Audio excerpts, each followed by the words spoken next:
Now in our 6th year, this is GabNet, the Great American Broadcast Network. Talk like you've never heard it before.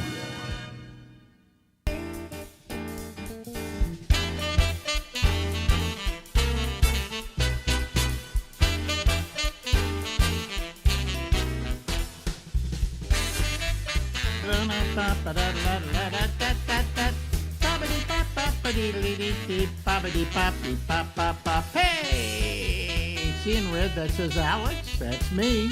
The Ramble, that's the show, and we're here until midnight tonight.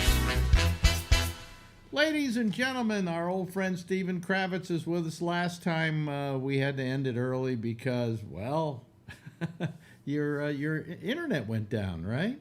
Yeah, well, I'm not a techno genius or anything, but something went wrong.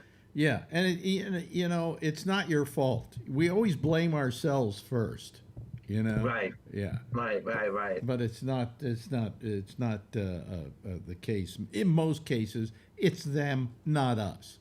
However, if you call them, they'll make it feel like it is you. Of course they will. Yeah, it's not us, it's you. Oh, really? Right. Yeah.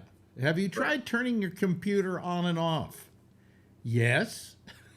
I mean, come on. Anyway, how you doing? I'm doing okay. How are you doing? Fine. Last time I was asking you about your life. Now, this week I also asked Pearl about his life, and after a while I began to think maybe I shouldn't have asked. Really? Oh, yeah. He had a whole thing where he hated his sister, and he wrote her a letter telling her a couple of reasons. Oh, there goes my phone. Why she should kill herself, and then she killed herself. No. Yes. Did you know that about Pearl? No, I didn't. See, that's strange. So we were talking about you, though. You were saying you had a really happy childhood for the most part. Yes. None of the things that, like for instance, in later life, you had a drug problem. All right. Yes. So Yes. what do you think caused that in your past? Because obviously you had a happy childhood, and you would think, a drug problem comes from a miserable childhood. Usually, but addiction doesn't know any difference between happy and sad. Yeah. I just had that when I broke my jaw in 1973, Yeah. and they gave me morphine. Oh God. Okay. And I was off and running. Yeah. And what was it about it? You liked the morphine, or you couldn't get off of it? I liked the morphine. Yeah. What did you like about it? I just felt comfortable in my own skin. Mm-hmm. I was happy to see everybody. I was in a good mood. Yeah. Nothing. I had no aches and pains. Wow. Yeah. Because Now, I'd broken my jaw in 5 places. Mm-hmm. I mean, that's when they gave me the morphine, and then I did get addicted. Oh, really? Oh, okay. Yeah. Yeah. So you got addicted to the morphine because they gave you the morphine because of the jaw, but Right. then they took you off the morphine and you had withdrawal symptoms, right? Right. And so you started seeking out the drug to prevent these withdrawal Yeah. symptoms. Yes. But now, that's in high school. When I got to college and I got serious, I stopped doing all of the opiates. I only smoked pot. Mm-hmm. I mean, I still did drugs. I smoked pot the whole time. Yeah. That was it. It wasn't until I got back to Los Angeles in like '85 that I reintroduced myself to narcotics. Now, how did that happen?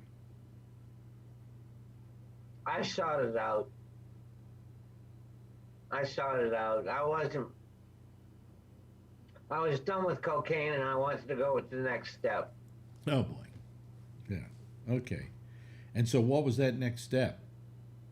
For me, it was heroin. Wow. That's serious. That's big time. Yeah. Yeah. And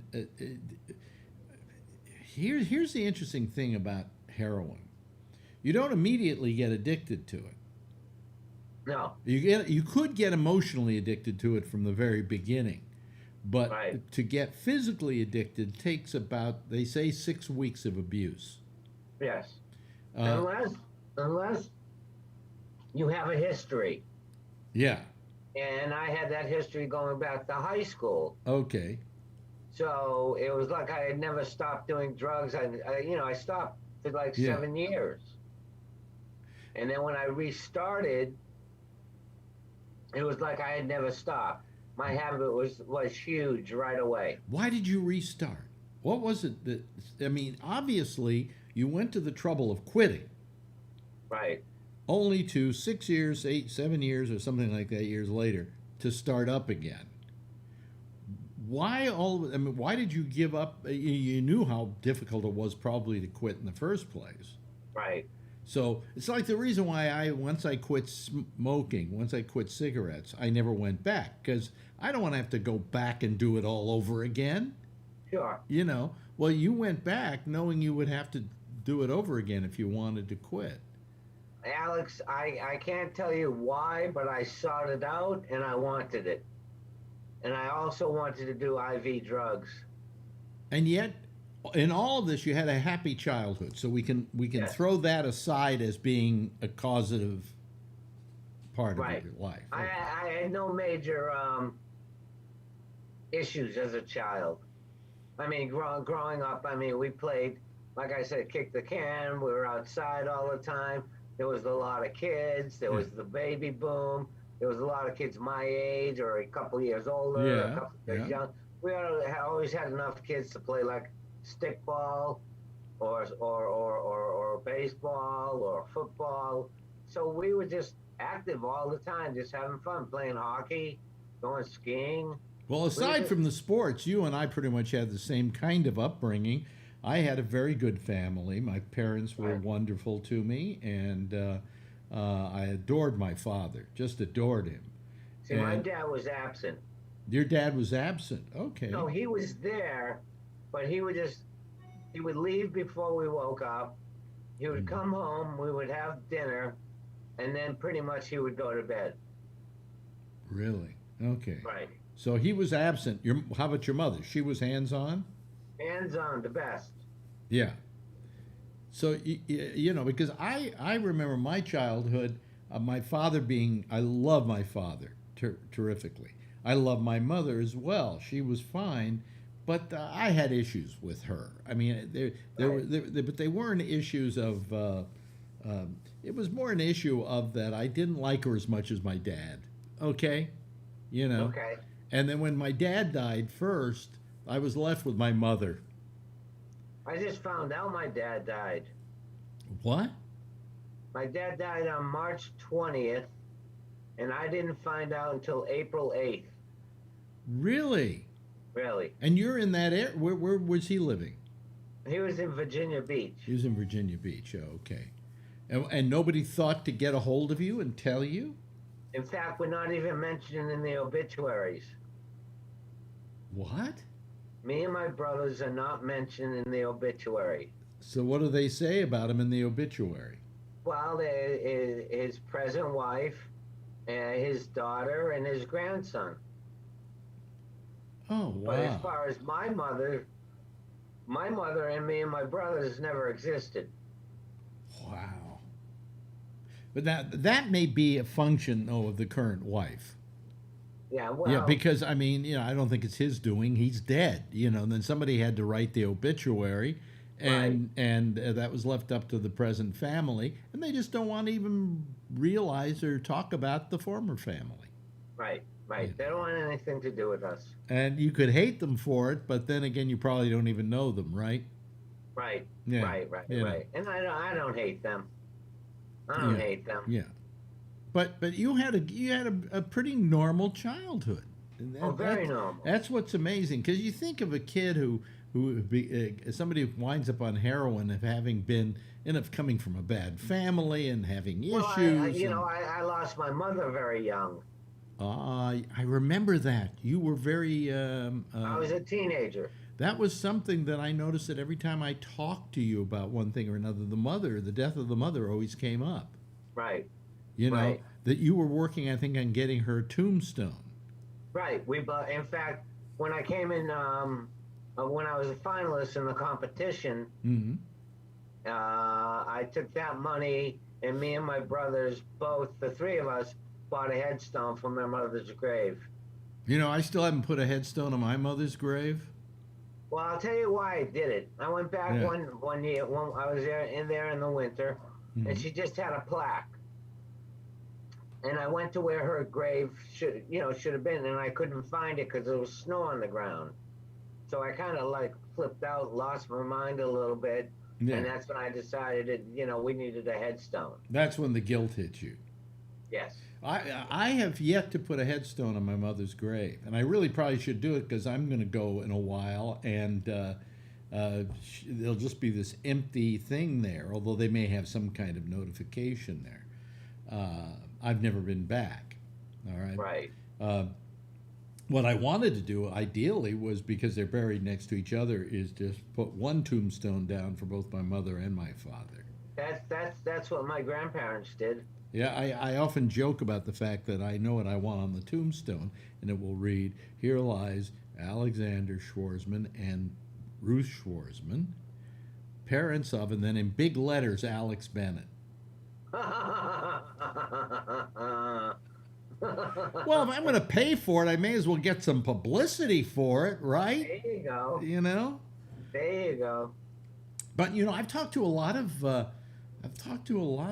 people who said, "I never did get around to putting a headstone on my parents' grave." You know, that's kind of an unnecessary expense to leave behind for your progeny. Right. You know, because it's kind of like razor blades. The grave will cost you $1,000, but the tombstone will be $2,000. Right. Yeah. Right. Exactly.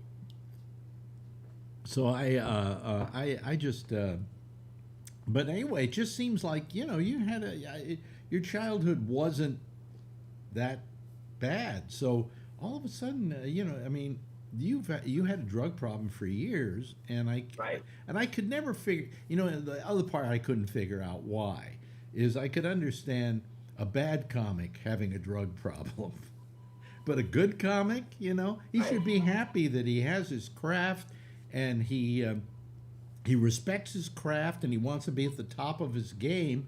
And you had to know that when you were doing drugs, you weren't at the top of your game. Right. Maybe you thought you were, but Well, what about Mitch Hedberg? Yeah.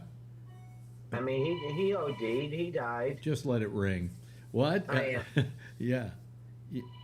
Tell us about Mitch Hedberg. I mean, I'm not that aware of him. I don't know much about him either. I just know that he was at the top of his game, and he was in and out of treatment centers, and he ended up ODing. Wow. Yeah. You wonder why. I mean, you look at a guy like Lenny Bruce. I mean, Right. I don't think we know anybody more talented than that, do we? No. And you would think that his talent would have made him want to respect that talent and to not do anything that would obliterate the ability to do that talent. Yeah, but when you're in it, Alex, you're in it. Full blown. I mean, it's like I said, it's completely addicting. I mean, you wake up sick every day. You wake up going through withdrawals. Your whole goal for that day is to get well, is to find something to use. Yeah, but doesn't it take up a lot of your time? Takes up most of your time. And also, it doesn't supply you with much material because you're not going to go on stage and say, "Hey, folks, I'm an addict." Well, the funny thing about being an addict is... Right. You know. Although I do end my set sometimes with, "I got to go because the methadone clinic closes in 20 minutes." Let me ask you this. You did movies. You did the Clint Eastwood film, Sudden Impact. And Right. you've done a couple of other films, too. Quite a Right. few, actually. If you go look up Stephen Kravitz, it's not a small IMDb. You got quite a few credits there. Right, and I did a TV series. What series was that? It was called Black Scorpion. Oh, really? It was on Sci-Fi in 1999. Oh, I remember you talking about that. Right. Yeah. And so you did a series. Were you using at that point? Yes. So, in other words, how did you balance doing, say, a TV show or a movie and keeping from feeling sick? Methadone. Methadone. Now, I hear methadone's terrible. Methadone is harder to get off of than heroin. Yes. Methadone gets into your bones, and heroin gets into your muscles. Yeah. When you're coming off of methadone, it feels like there's bugs crawling inside your bones. Oh, jeez. So, what made you decide? At what point? I mean, you've been clean for 15 years now, you said. Yeah, it'll be 16 in July. What made you decide to go clean and to go through that process, especially with methadone, which is much more difficult to quit than heroin? Right. Heroin's about a 3-day detox, but I understand methadone is like 3 months. Methadone's rough. Yeah. Yeah. Methadone's rough. Yeah. What made me decide is I just, I had been trying to get clean, Alex, since 1986. No, 1987. Mm-hmm. And I didn't get clean permanently until 2005. So I spent like 20 years battling, trying to get clean and then stay clean. I could get clean, I couldn't stay clean. Mm-hmm. And this time around, I didn't go to a treatment center. I didn't do anything like that. I just went to Narcotics Anonymous meetings. I kicked cold turkey, and it was something I wanted to do. For the first time, Alex, the obsession was lifted. I didn't have the obsession to want to use. In other words, it wasn't my every thought while I was clean was, I would really like to be high right now.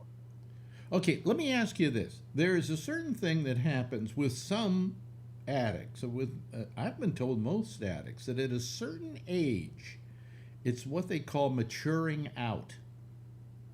That for some reason, people just one day wake up and go, I don't need it anymore. Right. Was that you? Yeah, and also I'm fortunate enough to not have the craving. I don't Jones for it anymore. You know what I mean? But is that because you matured out? I believe so. I mean, I've never heard that term, but it makes sense. And why this time it clicked and the other, 20 times it didn't. I knew a guy, now to begin with, when I knew you in San Francisco, were you doing heroin at that point? No. Okay, because I didn't ever have an indication that you were that bad into drugs. No. I didn't get back into opiates until I got to Los Angeles. Okay. All right. Okay. So far as maturing out, the one really bad addict that I knew was Mac Rebenek, Dr. John. Uh-huh. And he was just, he was a major heroin addict. Supposedly, and this is what I'm told, he matured out. One day he just woke up and said, I don't want it anymore. And that was it for him and heroin. Strange, huh? Yeah, well... Yeah. Well, because that's the thing I was talking about the maturing out. That these are things about heroin that are never reported, Right. What's not reported, and I think it would be important for people to say, is that it takes 6 weeks of addiction to get hooked. Because people go, oh, I just took my first shot. I guess I'm hooked now. Right. And then they just keep doing it till they really are hooked. Right. There was a whole book I read once on the myth of heroin, and that the myth was more dangerous than the reality. Oh, yeah. The Surgeon General, I don't remember her name, but the Surgeon General at one time, this African-American Surgeon General, female, and she came out and she said, I'd rather have people do heroin than do crack. Because when they do heroin, when they get their fix, they're cool for the day. They don't bother you. They leave you alone. They take a nap Right. over in the corner. Right. Jocelyn And- Elders. Jocelyn Elders was her name. Yeah, and she said with crack, they do a couple hits and then they go rob their grandmother. Mm-hmm. Mm-hmm. So she said, I'd rather see people on heroin than on crack. Well, that was a very decent assessment of heroin. Right. You know, Right. but it was this myth surrounding heroin. I mean, the worst thing that ever happened for people to get off heroin was the movie Man with the Golden Arm. That Oh, whole withdrawal scene, Sinatra. you go, oh, well, if that's what it's going to be like, then I'm just not going to withdraw. Right. And not every Right. withdrawal is that way, No. No. you know. So, Mine was rough, but obviously it wasn't intolerable. You know what I mean? yeah. Yeah. I mean, and then look at Jerry Garcia. He died trying detoxing. Oh, did he really? I didn't know that. Yeah. Detoxing from what? Heroin? Heroin. Really? I didn't know that you could die from detoxing. Well, I'm sure there was complications. You know, he was overweight. He was probably diabetic, amongst other things. And he was in a treatment center when he passed away. Wow. I did not know that. Yeah. Yeah. Wow. So heroin did kill him. I guess so. Yeah. Yeah. I Gee. guess so. The You only don't see thing. a lot of heroin addicts my age. I mean, yeah, using heroin addicts. Well, I'll tell you, My- the closest person to me that ever used heroin was one of my ex-wives. No, folks, it isn't Ronnie Bennett, who's now gone. No, it was somebody else. Okay, and she was a heroin addict. Really? Yeah, yeah, and I learned through that experience what a pathetic drug it is. It's Yes. not that it's a terrible drug; it's that it makes the person using it so pathetic. Yes. You know, I'm feeling sick. I got to get something. You know, Right, right. It's always they're always begging, in a way. You know, and Well, they're always, you know, as soon as they fix, they're concerned about where they're going to get the next shot from yeah, yeah. because they don't want to be sick. Well, it's a life of just single purposeness. Oh yeah. You know? Oh yeah. So It's where it's in a- that where in that did you find time for comedy? You'd be surprised. I mean, it would just seem to be very difficult for me to do a radio show every day, and also Right. have a heroin addict habit. Right. The reason I've never had a major drug habit is I didn't want anything that would impinge on my abilities. Right. The only thing I ever did to any great extent during a period of time was coke. Right. Okay. Right. We all did during that period. Of And the time. difference between me and a lot of other people was I could afford it. Right. Okay, so it's like Robin Williams had a saying once that coke is God's way of telling you you're making too much money. Yeah. You know, Yeah. But the only reason I never quit is I was afraid to quit because I was afraid that I would have to go through all kinds of withdrawal symptoms and everything. And finally, I moved to Miami. And when I moved to Miami, I didn't have anybody to buy it from, so I quit. I remember I quit at the Florida border. Really? I had some coke with me. That was the last snort I took, and that was it. And I suddenly realized it was very easy. There's no really withdrawal from coke. It's all psychological. It's all psychological. Yeah. because it's so easy. Yeah. It's so easy. You don't go through the withdrawals that, say, a heroin addict does. Yeah. Yeah. I mean, you get a good night's sleep, you get a couple of good meals in you, and you're pretty much good to go physically. Yeah. Yeah. Well, I did my shows and I was fine. Didn't go crazy. I didn't go nuts. You know, the thing Right. that drove me crazy and nuts was living in Florida with those motherfuckers. But you know, Right. God knows at my age, I'm a Jew. I live in New York. I'm supposed to move to Florida. It's the law, and there's no way I'm ever going there again. Right. Most You hated it. Hey, listen, we've run out of time. I really have enjoyed it. I hope you don't mind me asking you about all of No. this, because I find it very interesting.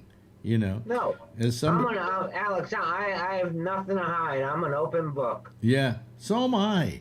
What is it You about? know? What is it about us that, if I ran for political office, they'd go, well, you did this and you did coke then and blah blah blah, and I went, yeah, everybody knows that.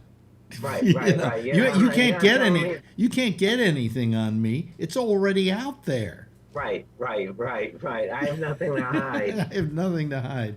Hey, listen, let's do this again next week. I love Uh, talking with you. I could talk for a whole show with you. Right, right. And you really are. You're smart and you're sharp, and I like you a lot. Thank you, Stephen Kravitz. Thanks, folks. Bye. Now in our 6th year, this is GabNet, the Great American Broadcast Network. Talk like you've never heard it before.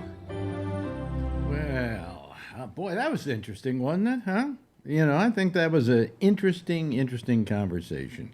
I got really involved in it, emotionally and every other way. He's a good guy. He's a really good guy, and it's good to see him feeling so healthy and happy. He's one of those kind of people you want to see be healthy and happy. Let me see here. Let me see here. I just gotta bring this up a little bit. There we go. Okay. See, problem is I don't want my head to go up there. So anyway, we're okay. We're all right. Okay. All right, I think it's time for us to go over and admit some of our people here to go on the Zoom, and here they come. Oh, yes, we've got the Scott Boddicker look-alike, Scott, the other Scott. We got, let's see here. Oh, let me go up here and do that, and bring in Jeff Stein. There he is. Hello, Jeff. How are you this evening? Huh? Oh, well, now his... How are you? Oh, there we go. Bravo. You're getting better at this every day, aren't you? I'm trying. Yeah. And hello to Alan. And who else is... Anybody else calling yet? No, nobody. Oh, there's Charlie. Hello, Charlie. Charlie Wallace. And he's connecting his audio, so we'll wait for. Hopefully he will. You need to connect your. Oh, there we go. Okay, you're fine. Anyway, hello everybody. How are you? Sorry about last night. Last night was. What happened? Your computer crap out on you? Oh, jeez. I've been having this problem with the USB port, and it seemed to be working fine. I seem to have solved the problem by resetting it. And then all of a sudden last night, it always happens just before I'm going to go on the air, right? It doesn't happen at 3 o'clock in the afternoon. It happens just before I'm about to go on the air. And just before I went on the air, it crapped out on me. So I had to reboot the machine, remove all the USB ports, then put them back in. Then these lights I have are run through the Wi-Fi, and somehow the Wi-Fi went bad on me, so I couldn't have the lights, working right. And then, let me see here. Oh yeah, then that also, I have all my lights here on my Alexa, okay? And they were all out because somehow something happened to my Wi-Fi. So after I got off the air, I think I was working for a good hour and a half getting everything back working again. So tonight I decided I would start up my switcher here about a half hour before the show started, just to make sure it was working, and let it just keep working until I had to go on the air, so that if I did have a problem, maybe I could solve it by the time we were ready to go on the air. The stupid part about me is that last night I didn't do something I should have done. And that was, I should have gone over to my other machine and simply run it through there onto Facebook or whatever, like we do for the Monday show. But I didn't stop to think about that. I do have an alternative if we need to do it. But I wish I could have said I took the night off, but I didn't take the night off. I was busy trying to solve this problem. One more time, and that's it for me. I give up. I just, But anyway, thank you all, though. Time to buy some new cameras. No, it has nothing to do with the cameras. These are the best cameras you can buy. What do you mean it's time to buy a new camera? It has nothing to do with the cameras. It has to do, I think, with, I don't know, something that's not talking to something else. So Is it possible you got too much stuff working off the Wi-Fi? no, It's just no, overwhelming no, the no, system? no. The Wi-Fi had nothing to do with it, really. The Wi-Fi was another problem that happened as a result of that one happening. So it has to do something with the USB system here, and I'm trying to figure it out. I've got two powered hubs that should do just fine, but once in a while, I mean, this thing was going for maybe 2 weeks without a single problem, and then all of a sudden, boom! Just before I'm ready to go on the air, okay? So, If you're splitting like a hub off of one USB port, what? you're sharing the bandwidth between that one port that the hub is plugged into. Well, no, there are several hubs I have. Okay. Yeah. But if you have competing devices, And I have the two cameras separated to two different hubs that are on two Okay. different inputs into the computer. So, no, yeah. that isn't it. That isn't it. But, what the hell? I mean, I wish I could use one camera for both the Zoom and the switcher. But unfortunately, I can't because sometimes it won't. The Zoom won't recognize it if it's being used by another device. So, anyway, I like the side notes. Robert Natali, it looks like he's about ready to whack somebody. Really? what? You had- what is that? Robert You Natali had- looks like he's ready to whack somebody. You had your head sideways, and I'm envious that you have all this gray hair, and I am going bald. And maybe that's what they picked up on. I thought I've never seen that. Well, side. you don't have to feel envious of him. You can feel better about yourself when you look at me. Okay. So. Moon over Well, the nice Manhattan. thing about that, Alex, is you get to comb your hair with a wash rag. Oh, very funny. Eh. Yeah, but it's This side tech stuff is so stupid. Robert is gangsta. is what? Our little boy Matt crashed. Gangster. Oh, okay. These are all these people in the room, in the chat room that's on the side of the. And I was thinking of stopping the chat room, and then I went, I never look at it anyway. So, let them have their fun. And Charlie uses it a little bit, and sometimes Scott Boddicker uses it. And, Charlie says, I miss Ronnie. Yeah, so do I. I was thinking about that yesterday, how I miss her. But, hey, we're all going to miss everybody eventually. So You're not the only one that's red. I can't seem to get the red balance straightened out on my camera. what do you mean? You look fine. Only on well, not to me. I don't. Maybe it's No. my monitor dying or I something. just have a red face. I also have my lights turned towards orange. See, so I could look whiter, but any whiter and I'd have to join the Ku Klux Klan. So anyway, I guess everybody's still watching the trial, right? Well, it's on. Over. We're off. It's over now. Until Monday. Well, Yeah. it's parked. I guess the guy's going to get convicted. I mean, there wasn't much of a defense. I think they could have done a better defense than they did, but they just were kind of like it's almost like they gave up. Everything had gotten thrown against them except the kitchen sink, and I think they're just hoping that somehow they can get him to not get a huge sentence out of this whole thing. But Years from now, we'll remember this as the tailpipe defense. They tried to pull the CO card, and Yeah.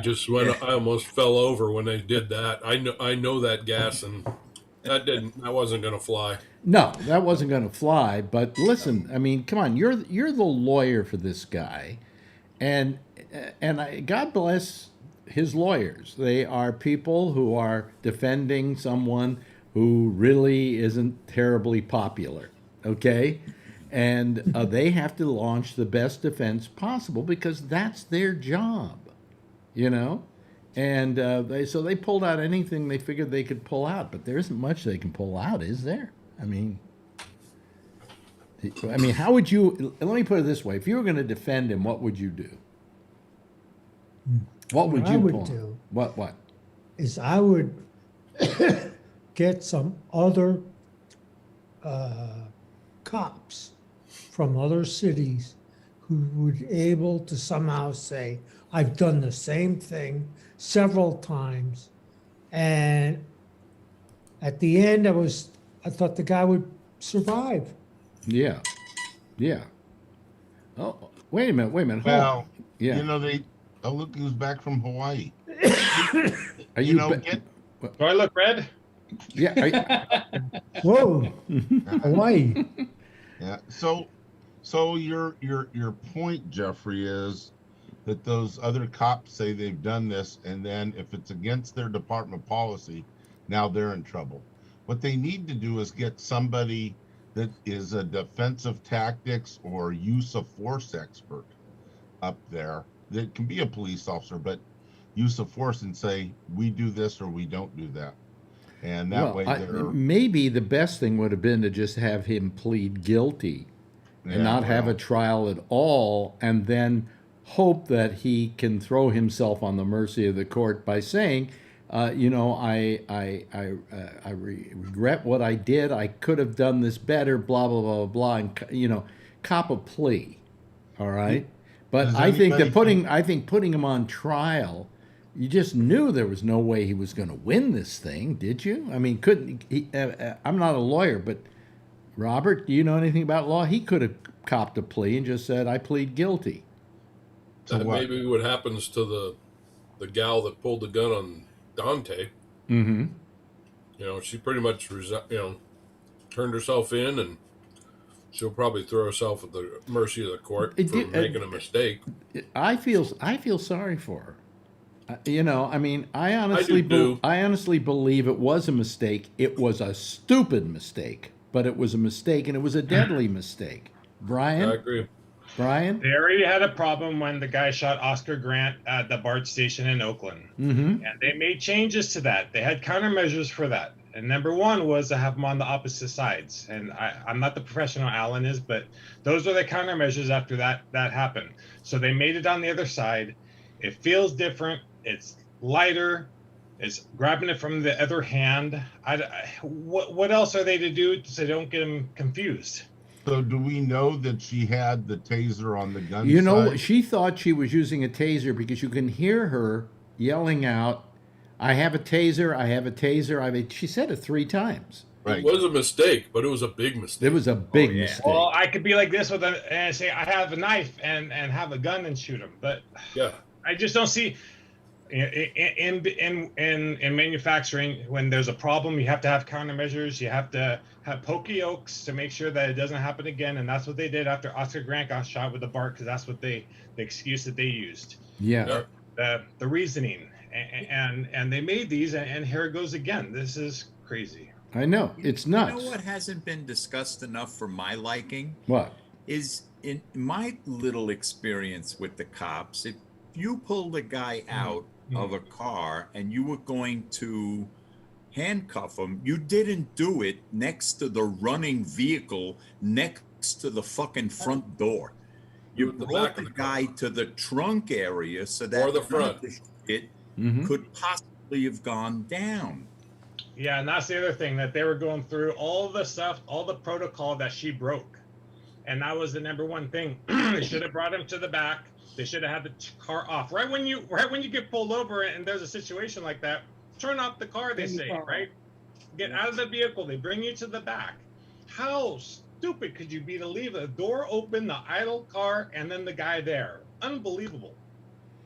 Yeah, well, Yeah, there's two sides to that. No, I mean it's But Alan, that's protocol. That's what they're supposed to follow. Yeah. See, Protocol, some places, not all places. Oh, come on. It's not even protocol. It's just common sense. Okay, so so if you take somebody out of the car in order to detain them or search them, most of the time police do that at gunpoint. They get in their car, they get on the loudspeaker. Police know this is a felony stop, and you get the guy to a safe place. If you go up to the car and get the guy out of the car, if the police car is parked in the right place, off center, you can't see well, just off center, so the police car blocks if another car comes in and hits you. Or like Brian said, you take them to the front of the car, but it isn't always that cut and dry. And so, it used to be, Robert, probably when you were a dispatcher, that two police officers would stop a car and both of them would walk up to the car, one on each side. Nowadays, they found out that cops get killed that way a lot. So nowadays, what they do is one of them stays back at the car or back in the back corner of the car outside, and the other one goes up and makes contact. So things change. And, the Oscar Grant thing, that definitely, he had his taser on the wrong side. He had it on the gun side. And before that, they trained cops to put it on the non-gun side just so that accident wouldn't happen. What happened here, I don't know. She was holding a piece of paper in her left hand, apparently. They showed that on one of the pieces of video. And so her left hand wasn't even free at the time she decided to draw the weapon. Yeah, but if you're going to draw any weapon, you drop the paper. Who gives a shit? Thank you very much. That shouldn't, in and of itself, confuse you. That's right. Brian? That's right. And sorry, I guess this shirt gets me vocal tonight, but I listened to you guys yesterday too, by the way. But yeah, and I think the problem is why can't you just let them go away? Let them get away. I mean, these guys are shooting the guy in the drive-through when they shot him in the back, and because he's running. My friend works SWAT in San Jose PD. He chases after. He's tall, slender, very athletic. He chases after the guy and tells him, "I hear you breathing from here. I'm 5 feet behind you. I'm catching up to you." But these cops aren't letting just people go. They have to shoot them. Well, I think there's a certain, well, in her case it wouldn't be macho, but there's a certain macho thing about, I'm a cop, how dare you leave? How dare you try to run away? I think it's better to let the person run away and, catch them on another day than to take a chance of killing a human being when all you're doing is stopping him for tags, Okay, so why, if you're stopping them for tags or some minor violation, you got to wonder why the guy's running or wants to run. Then wonder. Don't kill him. Hey, he could just be panicking. Period. That he's afraid of. Especially in the case of in the case of a minority, he is somebody who all his life has been put upon by the police, and every time they're stopped, there's a certain fear that happens. If a cop stopped me tomorrow because of what went on with me in Miami, I think I'd be scared too, because I've seen what can happen. I was this far from getting killed by the Miami Police Department. It's a good thing they didn't, or I wouldn't have known you. Yeah. Right, but did he not get? Wasn't the warrant for illegal possession of a weapon that they were going to cuff him for? You're talking about the kid, the 20-year-old kid, right? Dante, yeah. Yes, that's correct. That's why they were cuffing him, because he had a warrant for illegal possession of a weapon. Right. Yeah. And so they were trying to get control of him right there outside the car. That's So I think I would have, if you were stopping the car and you knew that a weapon was in use or something that he may have it on him, I would have taken him out of the car at gunpoint. So that's why he was so nervous. That's why he was trying to bail. I'm sure. I'm not trying to make an excuse for the guy, but that's probably what the whole situation was. You're probably right, Kevin. Yeah. And still having an illegal firearm doesn't justify him. That doesn't make me dead. He might have had a firearm on him. And He might have taken out a cop. I'm always questioning No, why, that's- and I'm probably wrong on this, and I'm not a cop, so I don't do this sort of thing. But why don't we shoot for the legs more often? Why do we always shoot for body mass, even when it's like, for expired tags? I mean, in the case of George Floyd, we have a completely different situation there, which Well, we keep saying for expired tags, but it wasn't at that point for expired tags. Right. That's right. At that point, it was for illegal possession of a weapon. That's right. So you got to. So it changed from expired tags to illegal possession. Now, was he charged with avoiding arrest on that, or had he been arrested and he didn't show up for court, or what was the story? Yeah, he had a warrant out. That's why they were going to take him in. He started with the tags, then they got the warrant when they ran him, and then he realized, oh shit, I'm going to get taken in, and he started to bail. And even after he got shot, did you notice that after he got shot, he took off anyway? Oh yeah, yeah. That's adrenaline. He probably had a gun in the car with him. We don't know that. Well, we don't know They're that. saying Right, that we don't the know warrant was delivered to the wrong address. What's that? What I read was that they kept saying the warrant got delivered to the wrong address, so he didn't even know he had a warrant out on himself. That I don't know, Charlie. I don't know. I've heard that a million times before, and it's possible. Yeah. Certainly. Yeah. I mean, I just feel that why cops now, with all that's been going on in the last 3-4 years, okay, why cops would take any kind of a chance on something like this? Why they would even, pull a gun when they could use pepper spray, they could use their tasers, they could use any number of other implements that they have. Even that ain't working right now. Doing it. That's right. What do you mean that isn't working right now? Well, look what happened in Virginia. Yeah, they pepper sprayed him. Even that's not working. I mean, they can't do anything right. Oh, like for instance, when it comes to restraining But that was somebody, back in December. we have this guy Eric Garner here in New York. How do I remember that name? All of a sudden, I came out with it. Eric Garner. Guy was selling what? He was selling loose cigarettes, I think. Yeah. And the cops arrested him. They threw him to the ground. Same exact thing, and he died as a result of it. That happened, what, 4 or 5 years ago?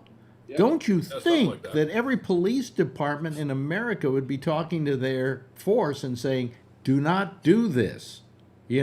Obviously this is a real problem. Look at the bad rap the Brooklyn police got. Yeah, it's not that cut. How did I remember Eric Garner? That was the first I Can't Breathe, right? That's That's the first I Can't Breathe. Yeah. Oh, yeah. The thing about when you handcuff somebody, and I think I talked about this on a show, you don't want to once you get control of the person, a lot of times you'll put your knee in their back or in their shoulder blades in order to get them cuffed up. When you get them cuffed up, you don't want to leave them laying down because it pulls on the chest muscles just by having your arms behind your back. And a lot of people laying face down can't breathe. Now, Chauvin has a bad record of this, doesn't he? Or 18 I don't know. I haven't heard that. He had all kinds of complaints against him. Yeah, I haven't heard that. You but know. Okay. Who do we following the lose trial. here? We lost somebody. I can't remember who we lost. Charlie. Charlie. Oh, okay. Well, we'll get Dr. him back. Doom is gone. He'll come back. He'll come back. Now, Polish Scott is having trouble. Are you there, Scott? Okay, here comes Charlie. Okay. And Scott, are you there? Oh, there we go. Okay, and Charlie, are you there? There's Charlie. Okay. And I'm just saying that, why after all of this, we policemen don't know not to do this sort of thing. It's like every day this happens. I mean, the fact that this has happened 10 miles from the Chauvin trial. I mean, come on. You would have thought Minnesota would have just immediately grabbed all their cops, brought them in and said, do not do anything that's going to put somebody's life in jeopardy. I don't know. I got a feel for them too. I got a feel for the cops because they're out there standing in front of all the shit every day too. It's a tough one. Yeah. They stand in front of the shit every day too. You don't become a police officer to do nothing, Alex. Well, of course, you don't become a police officer to do nothing. Some people become a police officer because they've got a Wyatt Earp syndrome, though. If you're in a situation, you'd be the first one to tell them do something. Yeah, but you know what I'm talking about when I say the Wyatt Earp syndrome. It's a well-known. In the police business, they call it the John Wayne syndrome. Same thing. Yeah. They're out there too. Yeah. I've often wondered, and this is just my thinking. When you're in the military, you're trained to kill, correct? Yep. Well, yeah. But when you transfer to the police force, as many of them do, it's difficult for them to discern between the two. We've had that discussion, Scott. Well, we've had that discussion about the fact that the military does nothing when somebody is mustered out of the military to turn off the switch. Yeah, exactly. You know, you're nodding your head. Yes, you agree, Robert, right? Yeah, I do. Shouldn't the obvious first step, at least to help this situation, be a national database in which police that have incidents such as this are monitored and kept track of, so that they just don't hop to the city next door and, you know, they're now lethal to, I mean, we register sex offenders, you know, we have other ways of registering people who've gone afoul of what have you. Why isn't it why wouldn't this be an obvious first step? So that Derek Chauvin, if he's had a record of this kind of behavior in other districts, finds it impossible to get a job somewhere else, and that roots out a bad apple. I don't know, You know, it seems easy. The other thing I was thinking about the other day, going down the road, thinking, because I think a lot while I'm driving. Yeah. A lot of times when a cop might get fired from a police department, he might, go to some county and run for sheriff. So if there was a database like Robert was saying, maybe they, you wouldn't. Well, you get a background investigation and before you hire a cop, hopefully. Yeah. And if he came from another agency, you want to know why, and you talk to his people, the people that were there, and say, what happened? And if they say, oh, the guy had too many complaints about excessive force or something, you say, whoa, hands off, I don't want you to work for me. Chauvin had 30. Yeah. 30. You're You would gonna think get that some. after 30 complaints, he would be put on a desk job. You're going to get some. Any cop that's doing his job you're going to get sued too. So Yeah, but you're not going to get 30 complaints for similar behavior. Okay? I mean, let's face it. Okay, you're a police chief, all right? And somebody comes to you and complains about Chauvin as being too aggressive in what he was doing. Aren't you going to investigate that? And if it looks like he was too aggressive, take him off a beat and put him on a desk somewhere? Yeah, that's what internal affairs is supposed to do. Yeah, well, that's what they're supposed to do, but where are they failing? I don't know. I mean, look, Charlie, join in when you want to, because this is something I know is near and dear to your heart. I just don't understand why the police, after seeing all these problems over the last couple of years, both with the intrinsic racism that's involved, and not just against blacks, how about against Mexicans as well? Hispanics. With all that's been happening, why we haven't gotten to a point where police departments say, hey, we've got to just change our whole attitude. We can't assume that because we pull someone over and they're black that they're going to pull out a gun and shoot us. That we've got to change that mindset. Plus, I remind you, and I think this is important, is that the police aren't exactly moving targets, in that they've got every kind of thing available to them to prevent them from getting hurt. They've got bulletproof vests, you know. They've got two-way radios. They've got pepper spray. That whole belt is a full armory in and of itself with a gun and a taser. I mean, these guys have everything available to them. They are far more protected than I am. If I'm suddenly in a problem with somebody and I call the cops, it's going to take them 20 minutes to get there. If I'm a cop who's in trouble, how long is it going to take them to get there? Less time. Yeah. So the stuff on the belt are all tools, but the most important tool out of all of them is your brain. And if the guy's brain is messed up, it's messed up. Get rid of the guy. He doesn't need to be a cop anymore. We cut Kevin off about 20 minutes ago. Yeah. Times. Yeah. Sorry. Yeah, Not Kevin. unusual. Kevin, continue with what you were thinking. I'm sorry about that. Well, it's kind of ways back, but what I was thinking, Mm-hmm. and it probably goes back to why he got pulled over in the first place with a registration, a tag, or whatever. Mm-hmm.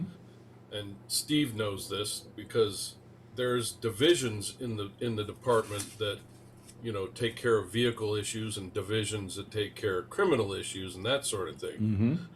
So why wouldn't, you know, they try and divide up the, you know, inner city departments to have a, you know, a vehicle division to go around and pick off people with tags and, you know, like a meter maid, a little glorified meter maid that would go after people with tags and check out their lights and shit like that. Mm-hmm. And then have the real cops go around and take care of cop stuff. You know, I know some states have actual, California doesn't have where you have vehicle inspections and things like that. Mm-hmm. But I know states like New Jersey and New York, you have to go get your vehicle inspected. And that's the same thing as the trucking industry, where you always have your truck inspected, and there's truck cops, there's commercial cops for trucks, and they go out and do that stuff. And then they have cops that go out and take care of cop stuff. You know, you won't have necessarily a commercial cop pulling over somebody for tags and then start shooting him because he's got a warrant. Mm-hmm. You know, maybe that's a way to handle stuff in the city, is have, you know. Well, I mean, isn't glorified there meter maids go also around looking for tags and stuff? isn't there also an argument that there should be a certain part of the police department that aren't policemen, but that are psychologists and so on, and Right, and that's what I mean. It might be part of that yeah, division. who you know, handle like domestic the low end disputes. stuff. Yeah, like I imagine as a But cop. then you're also adding money, and people want to defund the police, and you're adding money to it and everything else. I mean, you know. Yeah, as a cop, Alan, I imagine you were always bored to death when you had to go out on a domestic dispute, right? Well, yeah, I guess. Yeah. Because I felt like Those I are nasty. had to be a Aren't they? psychologist. Yeah, yeah. Those can get real nasty, can't they? Absolutely. So the FBI keeps statistics on cops killed line of duty. Mhm. And 40 years ago when I went to the academy, it's the same two things that cops are killed most often: domestic disturbance fights and traffic stops. Wow. And so in domestic disturbance, about the time that I was a cop, they said anytime you have a domestic disturbance call, you always have two officers. Separate the husband and wife, because Mhm.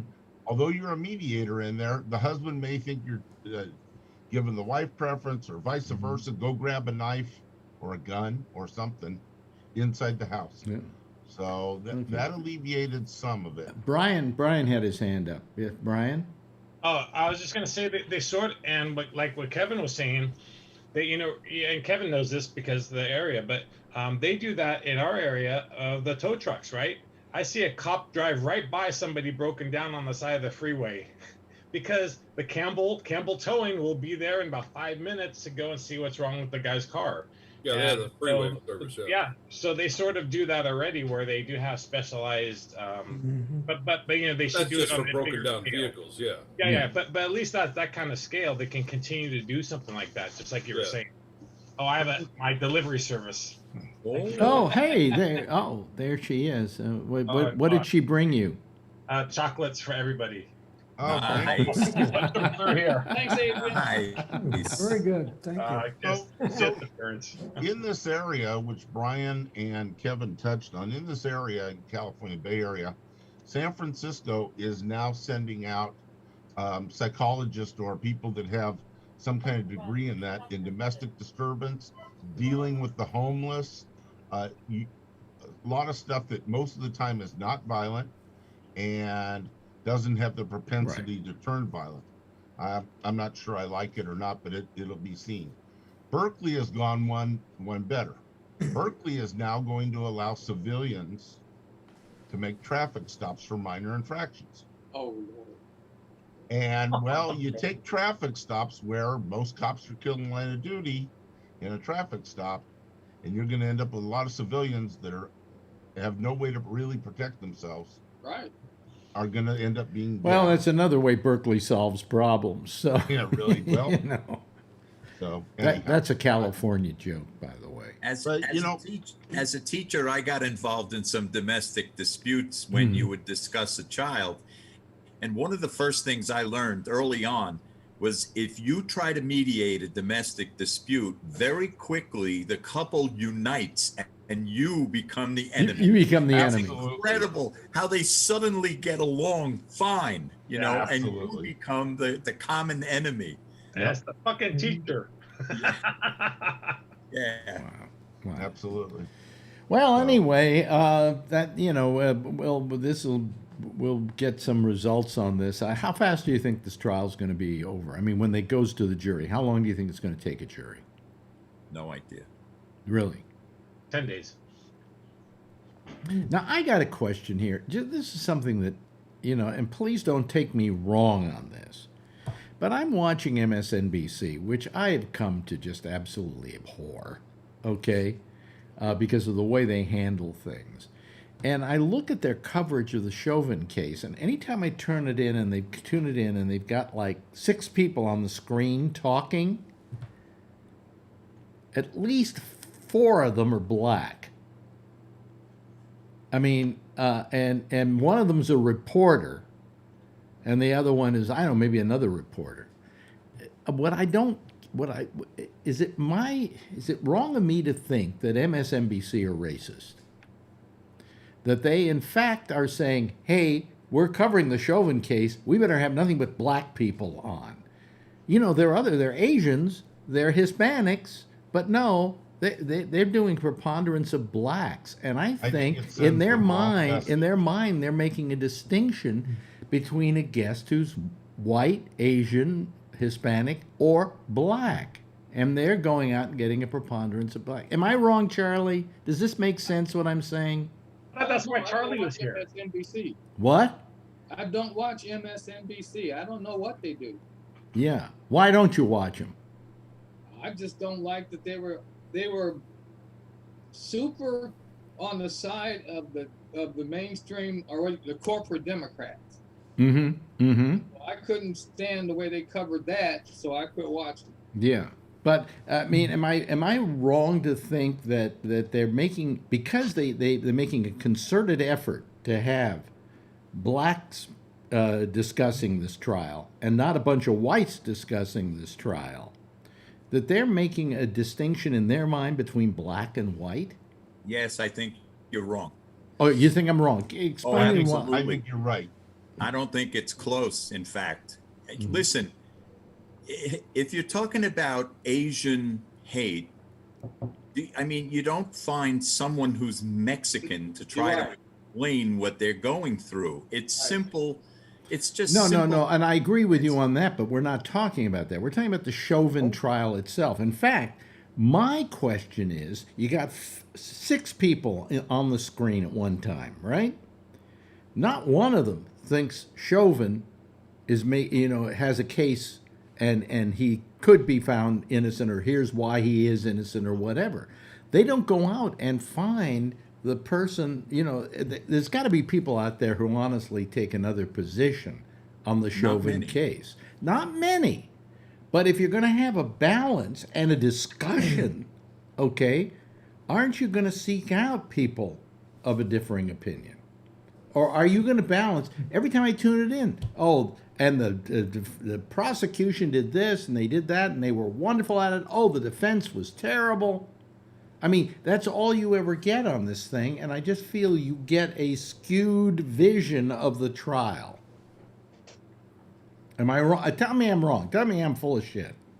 I think you're full of shit. Okay, thank I you really very do. much, Robert. You and I have been having this argument for weeks now. I do watch MSNBC, and I don't see what you're seeing at all. I think what you're seeing is sportscasters announcing the game as it's happening. And frankly, the defense has been weak. Oh, the and they defense, called it out. the defense has The been. prosecution was strong, The they called it out. The defense has sucked in this trial, and the reason why is I don't think they have much of a case, but that they're trying the best they can. Let me put it that way. I just don't understand, as I said earlier, why he just didn't cop a plea. That he would have been better off probably copping a plea than, Copying a plea to what? What crime? Believe me, that can be negotiated with the prosecutors. Temporary insanity. No, Manslaughter. That's not going to fly. manslaughter is one of them. I mean, you know, That's a possibility. you know, I mean, what are they charging him with? Is it homicide they're charging him with? Murder. Murder. Second degree murder. Second degree murder. He probably could have copped a plea to what we use manslaughter. Do you think the prosecutor who's hired by the municipality is going to survive allowing him to cop a plea under these circumstances? Well, the question is, Yeah. do we make a decision on trials based upon what we feel is going to be the perceived public reaction to it? Or do we do Right, this we as shouldn't. dispassionately as possible? We shouldn't, but we do. Yeah. Let's not forget that prosecutors or attorneys general are hired by municipalities, and in many cases they're elected officials. Mm-hmm. And in many cases, they're hired or elected based on their record of convictions. That's already disturbing, isn't it? Yeah. That in effect, you're rewarded by virtue of how many people out of those that are indicted get actually locked up. Yeah. But that's the reality. Yeah, because I mean, I just think that it's very difficult for anybody involved in this, whether it's a juror or whether it's a prosecutor or whatever, to render any other kind of verdict but what the one that the public is crying out for. And I don't think we should listen to the crowd. I don't think that because the public wants him necessarily found guilty, that's a good reason to find him guilty. He should be found guilty because on the preponderance of the evidence, he did a bad thing and he is guilty. Okay, but by the same token, if he is found guilty, that doesn't necessarily mean that it was because the public called for his head. But what I'm saying is, and folks don't get the idea, you know, if you just ask me over here in the corner, what do I think about Chauvin? I'd say he's the biggest asshole, cocksucker, motherfucker, horrible human being on the planet because of the way he handled that situation. But it's not my place to make that judgment. It is a jury's job dispassionately to come up with a verdict. And they should not be taking into consideration what the American public wants. Yes, Alan. So 10 years ago, most of this wouldn't be happening because people didn't have cameras. The cameras told the story. Yeah. And so that was one thing. And 10 years ago, most juries did not convict police officers for anything. And I think that's wrong. Yeah. Yes, absolutely. Just for the record. But it is the fact. And until recently, maybe the past 5 years, I don't know what, cops are now being held when they're doing things wrong, especially when it's shown on videotape. Look at the Rodney King thing. Guy had a camcorder. The cops were totally in the wrong. Right. And they all got fired, and some of them went to prison. But that's scary, right? I mean, then how many such incidents took place that we as a society didn't have any knowledge of. Absolutely, I agree with you. Oh, Robert. how many are still Totally. going? I mean, the fact is, because there are cameras now, it becomes suddenly quite onerous, and more people get caught doing this. But And it's the still, internet, sure. I mean, how many people were killed under these same circumstances You that we bet. never even heard about? You bet. You know, it's all terrible, okay? Mind you, it's all terrible. I'm just saying that if you're going to put somebody on trial, he should be put on trial in the fairest of all circumstances, no matter what you think, okay? We're all judging Chauvin or whatever his name is. Yeah, I mean, based on what we're seeing in the news. and what you're seeing in the trial. You're not seeing right. everything either. Yes, Brian. I don't say That's he's what not did you guilty. want to happen? Because from day one, everybody wanted him guilty, right? Right. Yeah, but Right. But how did you expect the jury not to be already know what the general public was? Well, that's the problem. You know, how do you find a dispassionate jury? And I don't think that's possible. Right. You have a choice. Maybe you can find somebody who paid no attention to the news and didn't know this thing went on. And in that don't case, want do you him. want somebody that dumb on a jury? You don't want him. Yeah. But on the other hand, the only people you really want on that jury is people who are aware of what's going on, but then they were aware of it. So, you know, I mean, anybody who looked at that video, I'm an old-fashioned person, and I say videotape. Anybody who looked at that video was a witness to the crime. Yes. Everybody, you, me, anybody, a juror, and I bet you can't find a single juror on that jury that didn't see that video. Well, they've seen it now. That's for damn sure. Several But times. we were all witnesses to the crime. It's very difficult in this day and age to even get a fair trial for anybody. You know, and everybody has the right to be put on trial. Chauvin, as much as, no matter what you think of him, and we can think the worst, as I personally do, is supposed to be guaranteed a fair and impartial trial by his peers. I wanted to bring something up earlier. What was that? Oh, I was going to raise my hand up. My brain went to work before my hand. Mhm. You were talking to Stephen Kravitz about his addiction Yeah. to heroin. Mhm. Heroin is coming back big time. Methamphetamine is going down, but heroin is coming back. A lot of people are switching. Well, I don't know if they're switching, but a lot more people now than. Well, 5 did you years hear me ago. tonight with Steve Kravitz? Yeah, I listened in to it. That's why discussing I'm it? bringing that up. Yeah, good, because heroin isn't as bad as methamphetamine. Okay, that's for starters. All right, so so if it goes up, I would rather see it go up than methamphetamines. Sure. So let's review here. Mhm. I'm likely to get shot by a cop. Yeah. I'm likely to get syphilis, and I'm probably going to end up on heroin. Is that what I get out of this so far? Yeah, pretty much. Pretty soon. That's, Okay. Yeah. I'm good now. Yeah. Yeah, in Ohio, heroin's been a big issue for more than 5 years. I mean, Yeah. it's a huge Really? issue in Ohio. Yeah. Sure. But Sure. part of my it's a huge issue because it affects white rural people who vote Republican. Yeah. That's right. why it becomes an issue. You know, if we made heroin legal, we would probably prevent a lot of deaths from it. Yeah. That's my thinking. I think, where is it? Is it Oregon or Washington that legalized everything? They just said it's not a crime anymore. It's a medical problem. And that's exactly what these drugs should be.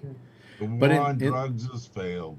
In the case of heroin, if they could go out and get heroin from the state, as an example, not methadone, that's terrible, but heroin. The reason people die from heroin is they don't know how heavy the dose is they're getting. If it were regulated, then they'd know. And Or it's probably bad we would shit. see less deaths from it. You can get regulated heroin. They're called narcotic pills. Yeah. The trouble is your body gets used to a certain level, Yeah. and you need more and more and more to get the high. But Yeah, you a have lot to of give out Yeah, and clean needles along with that because the needle issue is a huge deal with sharing. Needles for you, needles, HIV transmission stuff, big deal. Needles and heroin is a big deal, but the heroin addicts are moving to fentanyl, and you don't need a needle. Oh no, that's terrible. Why is heroin making a comeback? Any theories? I don't know. Usually, I don't. It could be simply availability. Availability, maybe. Yeah. In Wait Ohio, a minute. Charlie, what were you saying? But don't they use that for a substitute for the what hydro was it what is that, the opioids. codeine or whatever, the Oxycontin. Oxycontin, that's what I was trying to think. People get to get a prescription for Oxycontin, and then they cut them off because they only do that for so long, and so then they go out and get a heroin as a substitute for it. That's exactly why. Happens a lot. Yeah. Yeah. Yeah. So maybe that's the reason why it's. But drugs in America weren't a problem until Mary Prep School in the suburbs started fooling with them. Right. Right. As long years ago, as long as they were in the black communities, they didn't care. It wasn't a problem. Yeah. Yeah.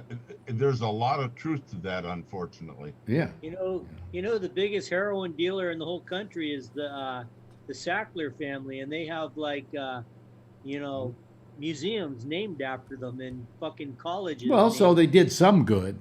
The Sacklers, in case people don't know, the Sacklers own Purdue.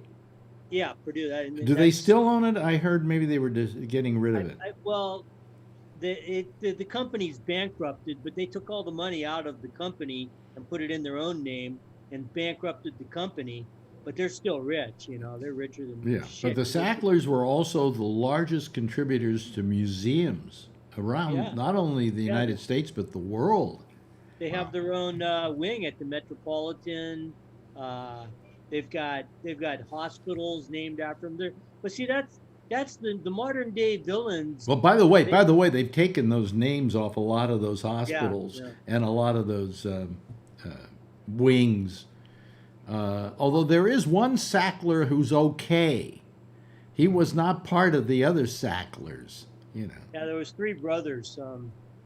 I just started reading the book that just came out. I just started. There was one brother, Hacky Sackler. Did you? Wow, that's a high school. And Nut Sackler. That was another one. That's a painful issue. Yeah. By the way, we haven't heard from Jeff tonight. Jeff hasn't said a word. Have you? I'm telling you. Huh? I am like overloaded with all of these people killing each other every day. That's why I tried to change the subject to the heroin. Yeah. I heard something I cool need a break. today. Yeah. Today I heard that you guys remember when Dan Quayle was the vice president and he went after the character Murphy Brown because she had a child out of wedlock, and Dan Quayle was trying to sell the Republican line of shit about news, this and that and the other thing. Yeah. The very month that Dan Quayle came out with that argument with Murphy Brown, guess who was on the cover of Playboy that month? Donald J. Trump. Oh, really? Yeah. Really? I would not have wanted to open the magazine and see him in the nude. No, I suppose you didn't. Oh, man. Gross. Mind you, when Quayle said that, Newt Gingrich was screwing a woman while his wife was in bed dying of cancer. I remember that. Well, wait a minute. On his behalf, she didn't die of cancer. I think she lived through that. Oh, okay. She had cancer. She was in the hospital with it. He came to the hospital and said, "I want a divorce." I want a divorce. Yeah. Classy guy. Yeah. Jesus. Yeah. What a mess. Well, I have one thing. Wait a minute, Jeff. What? I have one thing that I'd like to kind of say, is I've been very happy with our president. Mm-hmm. The guy has shown up to be a good communicator. Mm-hmm. He tells you what the history was. He tells you about what he's going to do now, Mm-hmm. and what the results might be. Yeah, and you want to know what one of the headlines is here I'm just looking at Drudge. One of the headlines is Biden carrying out some of Trump's biggest campaign promises. Yeah, oh yeah, yeah, yeah. Did you see Tucker Carlson actually came out and said all vaccines cause disease? The government knows this and they won't tell you. This is what we have to put up with in America. Can I add something here? Yeah. In today's news, Maxine Waters slaps Jim Jordan for questioning Fauci in the COVID hearing. Did you see that? Fauci I took him. did. That was awesome. What an asshole that guy is. Jim Jordan goes. What was his take on things? That why don't you tell? He's like, wait, how low? You know, when taking can away rights What's because the of number? Yeah, he's taking away Liberties rights. and rights. Liberties and rights. Right, and Fauci finally just said, Senator, 550,000 people are dead from this disease. You've got to do something about it. And he rattled on, and they told him his time was up, and he went on anyhow. And Maxine Waters said, "Shut up." Thumbs up. Shut your mouth. I mean, are the Republicans trying to see who is the most despicable person they can elect to public office? Is that a lot of people? They got a lot of people to pick from. Yeah. Is Ted Cruz out of the bushes on the border yet? I lost track of him. I have no idea what's happening with him lately, but Did you see? There's a picture of him and Fidel Castro Yeah. next to each other. He has the hat on and everything. He looks just like him with the beard. he looks like a fat fucking fur ball with that beard. You know, I mean, did somebody say, "Hey, this is a good look for you"? Except This for is a a good fur look ball, for you. probably has a higher IQ. Yeah. Boy, I mean, I just don't understand what it is with the Republicans and why they feel like a guy like Jim Jordan. Now, how's he spell it? It's JYM or something? That's a joke. GYM because he was a wrestling coach. Yes, that was Turned his, according to reports, he turned his head while some kids were getting diddled by the head coach or something. Or about Perfect Republican. Please. Family values. Yeah, really. I just don't understand the Republicans. What are they thinking? I mean, come on, where's the good Republican now? There isn't even a good Republican out there, is there? They don't care. No, there's a couple No, good they ones. don't. Yeah, name one. Who? Adam Adam Sandler, he's a comedian. Who else? Yeah, really. Oh, you're talking Come on, John, give us somebody. Zinger or something like that. Boy, you don't even know who he is, you know. He's going to tell you that Richard Nixon's dead in a minute. Yeah. Adam Sanginger or something like that. No, I don't know who you're talking about. No, neither do I. Yeah. He's the one Republican in the House that voted for the. Yeah, he voted to impeach Trump. Oh, okay. So there's one. Okay, and will he get reelected? Probably not. Soon to be former Republican. Oh man. Hey, listen, it's been good tonight, and thank God I got on, because then we could sit here and have a good discussion. Yeah. You know. Howard says hello to everybody, by the way. Who? Howard. Dennis. I saw him in Maui. Oh, why hasn't he called? It's like 5 o'clock there. You know, it's too. Yeah, I think timing is bad. Cocktail hour. They're having Mai Tais and margaritas. Yeah, right. Anyway, hey, listen, that's it. Thank you very much, Scott, for being here again tonight. We really appreciate it. Of course, Alan, always good. Trucker Steve and Rocky, where are you tonight? He's right there in his Trucker Steve's hands. Portage, Indiana. Okay. Thank you, Jeff. Thank you, Robert. Thank you, Kevin. Thank you, John. Thank you, Brian. And thank you to Charlie Wallace. Everybody, give a big wave goodbye, and I'll give a wave goodbye back at you, okay? There they go, ladies and gentlemen. That's our citizen panel for tonight. Let me unceremoniously hang up on them. Jack Bishop is next, right after us with The Intersection. He'll be taking your calls on Skype at Gabnet Live. I will be back here again tomorrow night, okay, at 10:30, same time, same station in life. And in the meantime, as always, If you see her, tell her I love her. And by the way, wear a mask out there. Still keep wearing that mask. Things are getting better, but wear a mask and get a shot and stay safe, everybody. Okay? Good night.